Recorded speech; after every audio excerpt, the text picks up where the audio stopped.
Akala ko hindi ako mahal ng tatay ko. Hindi siya marunong mag-I love you. Walang yakap, walang lambing. Tuwing may problema ako, tahimik lang siya.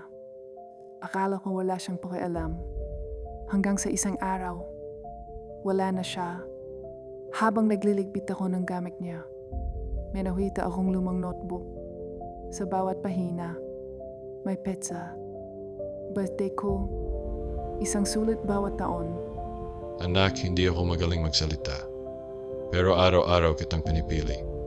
Kung may mangyari man sa akin, sana alam mong ikaw ang pinakamagandang desisyon ko. Doon ko naintindihan, may mga tatay na hindi marunong magsabi ng mahal kita. Pero marunong magmahal habang buhay. At hanggang ngayon, bumabalik pa rin ang tanong, ilang beses ko na bang hinintay ang salitang mahal kita? Samantalang buong buhay niya na pala akong